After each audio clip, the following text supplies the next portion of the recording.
Okay, welcome to Flash. When you first open the program, you'll get this window here that lets you select what type of file you want. Always select ActionScript 3.0, and if you don't see this window for some reason, you can simply go to File, New. A window will open with options, and of course ActionScript 3.0. You'll click OK. Now, before I click OK, be aware that there's other settings in this window. The size of your workspace, width and height. The unit of measure is pixels. However, you can change to inches if you wish, or just leave this default setting of pixels and the 550 pixels wide by 400 high. That is the normal average size of an animation that you will be creating. The frame rate, 24 FPS. That is frames per second. That means there's 24 individual frames or drawings every second. You can set a background color. You don't need to do that yet. And of course, autosave. I highly recommend everyone to set autosave. 10 minutes is fine. However, you could click and drag and change that amount of time to however often you think makes sense. So I'm going to just click and type in 5 for 5 minutes and click OK. I now have a workspace. Workspace in Flash is called your stage. Think of your animations as performances, and your performances are animations, and so they all occur on a stage, which is this white space. Now, besides the stage here, if you'll look around, you'll notice tools. I have a toolbar here with a few tools, but if you'll notice, as I click on tools, be aware that on the right side of that toolbar, different options occur depending on what tool I have selected.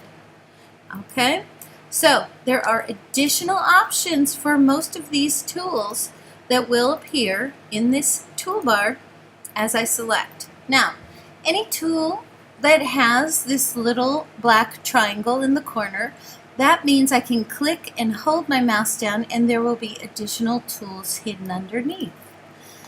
Okay, now, above my tools, I see a tab for Motion Editor. It does appear in this workspace layout by default. We will not get to that Motion Editor till way later in the year, but it is open. Above it, you see the timeline and an actions panel. Actions are script we can enter to control things in the animations. That's way down the corner. But your timeline, every day, every animation, your timeline is very important. You can do nothing without the timeline open and your stage open, as well as tools. Very important. Now, over on the left, by default, in this particular workspace layout, you have presets, scenes, and all these other tabs and panels available to you. You might decide that this is not the layout you want. If you notice to the right, there are more options. You have properties, projects, libraries, all open for you right in front. Now, you can always go to Window, and you can go down the list of checked items and uncheck them, which will, of course, close them. I just closed color. I'm going to close a line. I could close motion presets.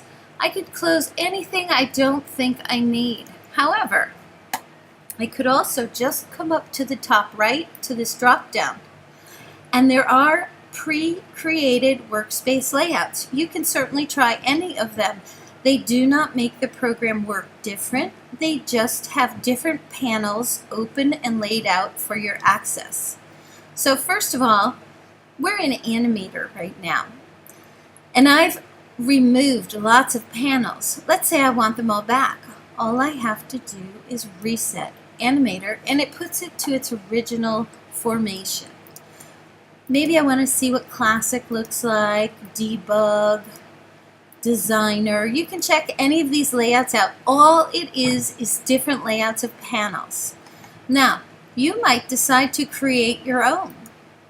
So let's say in Animator, Maybe I want properties and library and scene, but maybe I like to have all of my panels over on the right side. So I'm going to move these over and I'm going to want color.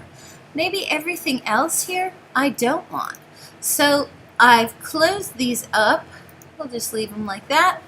And I'm going to go to the drop down and let's pretend this is exactly the layout of the workspace I prefer. I can come down to New Workspace. I could type in, I'm going to call it temp. It's my temporary layout. Click OK. And now, perhaps I was switched into classic, but I want to go back to my temp. Click and look at that. And again, I could move things all over the place and mess it all up and simply go back and reset it to what the original formation was. So getting a workspace that works for you is very important.